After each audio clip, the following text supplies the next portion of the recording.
Since the Kang Conqueror is the Marvel villain everyone is talking about these days, it's only natural to wonder just how villainous he gets.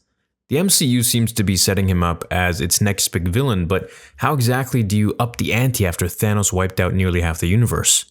A look over Kang's history from the comics, and it's possible to see that Thanos' feat of destroying half of everything is nothing in the grander scheme of time. What's the worst atrocity Kang has ever committed? If you can count his whole military career, then really it was dominating millions of worlds. Since he's known as Kang the Conqueror, it would make sense that his past would involve some conquering. When he first met the Avengers, the Warlord of Time arrived without an army at his back, overpowering them with the sheer advanced power of his future base tech. As his history fleshed out over the years, it turned out not every world was so fortunate as to have a team of Avengers to defend them. Until Kang met the Avengers, no world could defend themselves from his rule, and he even went so far as to kill almost every single one of his own variants to make sure his power could not be contested. Throughout his history, Kang became the dominant power in the 31st century and beyond.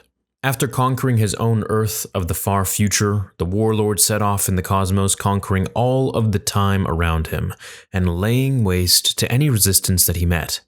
And you don't become the dominant power in a million worlds by being a nice guy. King enslaved trillions throughout his campaign, bringing entire eras to heel with no regard to the sanctity of life ahead of him. He considers himself a warrior first and foremost, and when it comes to facing off with the Avengers, he often proves that he has the same emotionless mentality as he is ready to slay them in cold blood at any moment. In some worlds and sometimes, he's even gone as far as to do just that with his bare hands. When dealing on such a scope, this is truly worse than anything Thanos did. Whereas the Thanos of the MCU threatened half of all life in his own universe, and did so with the ultimate goal of preserving life in the long run, Kang threatened life throughout his universe and beyond, with no regard for bettering the lives of those he conquered.